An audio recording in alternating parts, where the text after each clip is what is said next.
Mes frères et sœurs, même au milieu d'épreuves et de difficultés uniques, nous sommes véritablement bénis.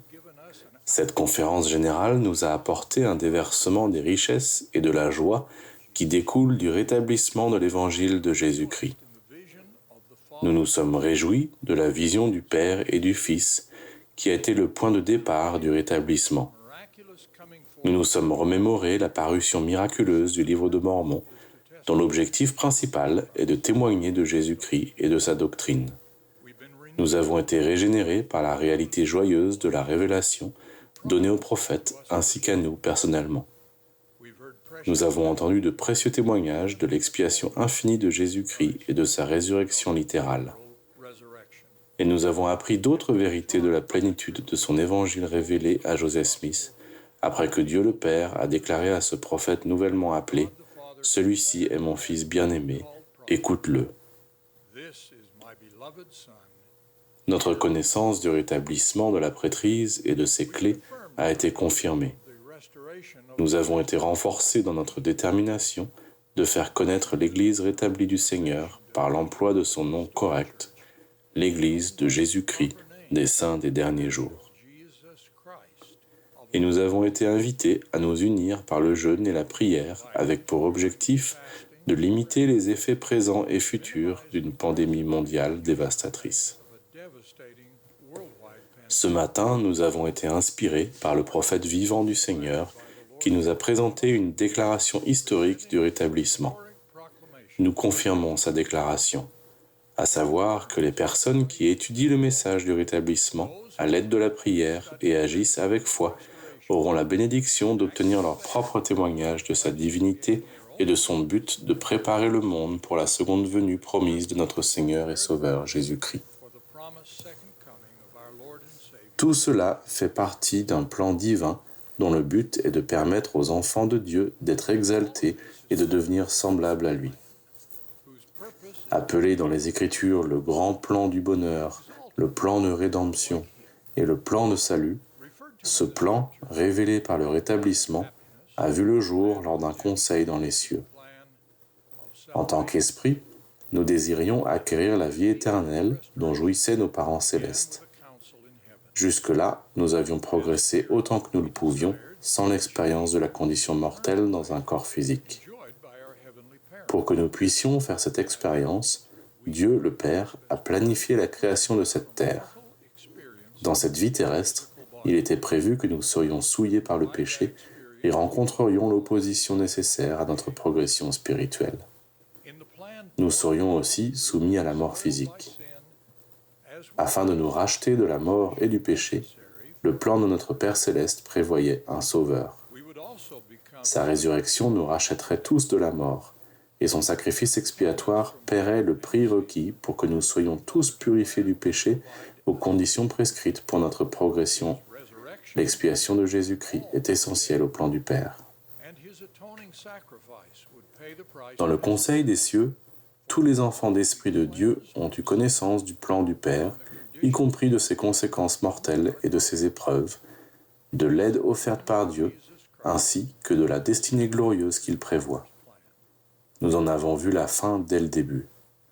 Les myriades de mortels nés sur cette terre ont choisi le plan du Père et se sont battus pour lui dans le combat céleste qui a suivi. Beaucoup ont aussi fait des alliances avec le Père concernant ce qu'il ferait dans la condition mortelle. De façon qui n'ont pas été révélées, nos actes dans le monde des esprits ont influé sur notre situation dans la condition mortelle. Je vais maintenant résumer certains des éléments principaux du plan du Père qui affectent notre parcours dans la condition mortelle et dans le monde des esprits où l'on accède ensuite. Le but de la condition mortelle et de la progression qui peut se poursuivre dans l'au-delà est de permettre à la postérité de Dieu de devenir semblable à lui. C'est là le désir de notre Père Céleste pour tous ses enfants. Pour accomplir cette joyeuse destinée, les lois éternelles requièrent que nous devenions des êtres purifiés par l'expiation de Jésus-Christ afin de pouvoir demeurer en la présence du Père et du Fils et jouir des bénédictions de l'exaltation. Comme le livre de Mormon l'enseigne, Il invite tous à venir à lui et à prendre part à sa bonté. Il ne repousse aucun de ceux qui viennent à lui, noirs et blancs, esclaves et libres, hommes et femmes. Il se souvient des païens et tous sont pareils pour Dieu, tant le juif que le gentil. Le plan divin, qui a pour but de nous permettre de devenir les personnes que nous sommes destinés à devenir, exige que nous choisissions de rejeter l'opposition du mal qui pousse les mortels à agir en contradiction avec les commandements de Dieu et de son plan. Le plan requiert aussi que nous soyons sujets à d'autres formes d'opposition terrestre, notamment de subir les conséquences des péchés d'autrui ou encore de naître avec des défauts congénitaux. Parfois, la progression qui nous est nécessaire s'obtient mieux dans la souffrance et l'adversité que dans le confort et la tranquillité. Et cette opposition terrestre ne pourrait atteindre son objectif éternel si une intervention divine nous soulageait de toutes les conséquences adverses de la condition mortelle. Ce plan révèle notre destinée éternelle, le but et les conditions de notre parcours dans la condition mortelle et l'aide divine que nous recevrons. Les commandements de Dieu nous avertissent de ne pas nous égarer dans des situations dangereuses. Les enseignements des dirigeants inspirés guident nos pas et contiennent des promesses qui nous encouragent dans notre voyage éternel.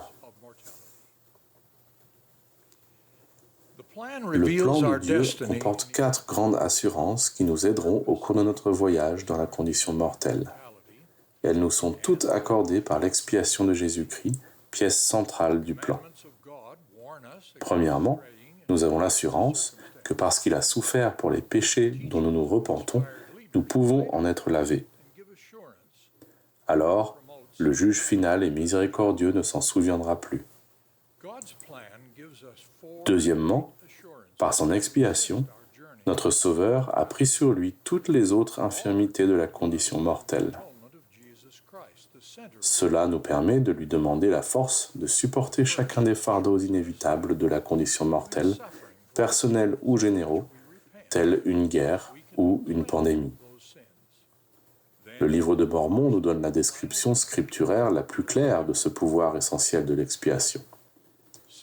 Le Sauveur a pris sur lui les souffrances et les infirmités de son peuple, et il prendra sur lui ces infirmités, afin que ses entrailles soient remplies de miséricorde selon la chair, afin qu'il sache selon la chair comment secourir son peuple selon ses infirmités. Troisièmement, le Sauveur, par son expiation infinie, abolit le caractère définitif de la mort et nous offre l'assurance joyeuse que nous ressusciterons tous. Le livre de Mormon enseigne « Or, ce rétablissement se fera pour tous, jeunes et vieux, esclaves et libres, hommes et femmes, méchants et justes, et pas un seul cheveu de leur tête ne sera perdu, mais chaque chose sera rendue à sa forme parfaite. » En cette période de Pâques, nous célébrons la réalité de la résurrection. Elle nous donne la perspective et la force nécessaires pour supporter les difficultés de la condition mortelle auxquelles chacun de nous et de nos êtres chers doit faire face, notamment les déficiences physiques, mentales ou émotionnelles innées ou que nous connaissons au cours de notre vie terrestre. Grâce à la résurrection, nous savons que ces déficiences de la condition mortelle ne sont que temporaires. L'Évangile rétabli nous assure que la résurrection nous offre la possibilité d'être avec les membres de notre famille, notre mari ou notre femme, nos enfants et nos parents. C'est pour nous un grand encouragement à nous acquitter de nos responsabilités familiales dans cette vie. Cela nous aide ici-bas à vivre ensemble dans l'amour, dans l'attente de joyeuses retrouvailles et associations dans l'au-delà. Quatrièmement, et finalement, la révélation moderne nous enseigne que notre progression ne s'arrête pas à la fin de la vie sur Terre. Nous ne disposons que de peu de révélations sur cette importante assurance. Il nous est dit que cette vie est le moment où nous devons nous préparer à rencontrer Dieu et que nous ne devons pas différer le jour de notre repentir. Néanmoins, on nous enseigne que dans le monde des esprits, l'Évangile est prêché aux méchants et à ceux qui avaient désobéi, qui avaient rejeté la vérité, et que les personnes qui y sont instruites ont la possibilité de se repentir avant le jugement dernier. Voici d'autres éléments fondamentaux du plan de notre Père céleste. L'Évangile rétabli de Jésus-Christ nous donne une perspective unique sur des sujets tels que la chasteté, le mariage et la procréation. Il enseigne que le mariage est nécessaire à l'accomplissement de l'objectif du plan de Dieu, qu'il fournit le cadre défini par Dieu pour accueillir les humains qui naissent dans la condition mortelle et qu'il prépare les membres de la famille pour la vie éternelle. Le Seigneur a déclaré « Le mariage est institué par Dieu afin que la terre réponde au but de sa création. » Sur ce point, son plan va bien sûr à l'encontre de certaines des puissantes forces profanes qui s'expriment dans la loi et les mœurs. Le pouvoir de créer la vie sur la terre est le plus sublime que Dieu ait donné à ses enfants. Il a été ordonné de l'utiliser dans le premier commandement. Mais un autre commandement important a été donné pour en interdire le mauvais usage. Toute utilisation du pouvoir de procréation en dehors des liens du mariage est à un degré ou à un autre une dégradation et une perversion pécheresse de l'attribut le plus divin de l'homme et de la femme. L'Évangile rétabli met l'accent sur la loi de chasteté en raison du rôle de notre pouvoir de procréation dans l'accomplissement du plan de Dieu. En ce bicentenaire de la première vision qui a marqué le commencement du rétablissement, nous connaissons le plan du Seigneur et nous sommes encouragés par les 2 siècles de bénédiction que nous avons reçus grâce à son Église rétablie. En cette année 2020, nous possédons ce qu'un professionnel de santé appelle une acuité visuelle de 10 sur 10 des événements du passé. Cependant, lorsque nous regardons vers l'avenir, notre vision est beaucoup moins certaine. Nous savons, 200 ans après le rétablissement, qu'il y a maintenant dans le monde des esprits beaucoup d'ouvriers qui ont acquis de l'expérience dans la condition mortelle et qui prêchent. Nous savons aussi que nous disposons maintenant de beaucoup plus de temples pour accomplir les ordonnances éternelles pour les personnes qui se repentent et acceptent l'évangile du Seigneur d'un côté ou de l'autre du voile. Tout cela concourt à l'accomplissement du plan de notre Père céleste. L'amour de Dieu est si grand que, hormis ceux qui choisissent délibérément de devenir des fils de perdition, il a prévu un destin de gloire pour tous ses enfants. Nous savons que le Sauveur reviendra et qu'un millénaire où régnera la paix viendra refermer le chapitre terrestre du plan de Dieu. Nous savons également qu'il y aura différentes résurrections, celle des justes et celle des pécheurs, puis que chacun comparaîtra au jugement dernier après sa résurrection. Nous serons jugés selon nos actes, les désirs de notre cœur et le genre de personnes que nous serons devenus. En conséquence de ce jugement, tous les enfants de Dieu iront dans un royaume de gloire pour lequel ils se seront qualifiés par leur obéissance et où ils se sentiront à leur place. Celui qui en jugera est notre Sauveur Jésus-Christ. Son omniscience lui donne la connaissance parfaite de tous nos actes et de tous nos désirs dont nous nous sommes ou non repentis, que nous n'avons pas corrigés ou qui sont justes. C'est pourquoi, après avoir été jugés par lui, nous confesserons tous que ces jugements sont justes.